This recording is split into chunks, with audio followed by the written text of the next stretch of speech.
Teacher-centered versus student-centered classrooms. As well as cooperative learning, we need to consider a more student-centered approach to our classrooms.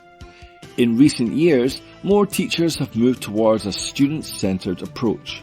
However, some students still maintain that teacher-centered education is an effective strategy.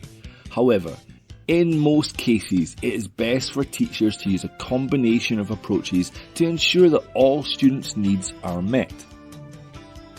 What does teacher-centered mean? Teacher-centered typically refers to learning situations in which the teacher asserts control over the material that the students study and the ways in which they study it. For example, when, where, how, and at what pace they learn it. It focuses on teacher talk time and teacher giving specific instructions for the students to follow. Student-centered teaching and learning focuses on the needs, abilities, interests and learning styles of the students and has many implications for the design of the lessons and content of the class.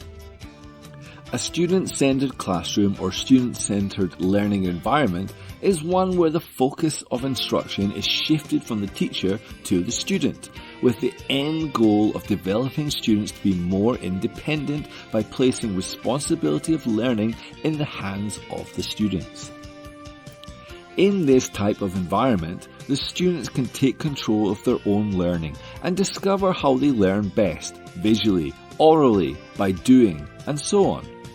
This, in turn, helps the teacher to understand how to cater for individual students, and as the lesson develops, so should the lesson plans and the teaching methods.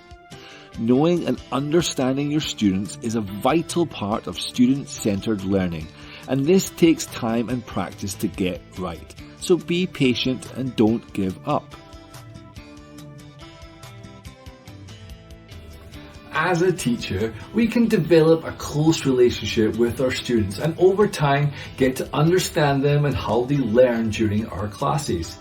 This is important for many reasons, but specifically for cooperative learning and student-centered classrooms, it means that we can be much more aware of how we should shape an activity for particular students and their needs.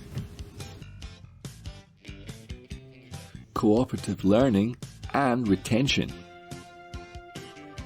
An especially important aspect to consider when using cooperative learning are the learning styles of your students. As well as this, knowing your own learning style is helpful too, as it usually has a bearing on your particular teaching style. For example, my own learning style is visual, so I find myself going to pictures, flashcards, videos, and whole brain methods like using different color markers to highlight words or phrases on the board. In my lessons, I tend to think about visual, pictures, images, spatial understanding, and the preferred learning media of visual learners.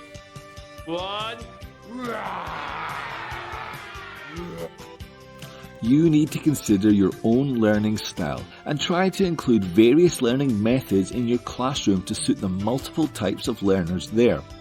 Think about oral, verbal, physical, kinesthetic learners and how you can adapt your cooperative learning activities to suit their needs.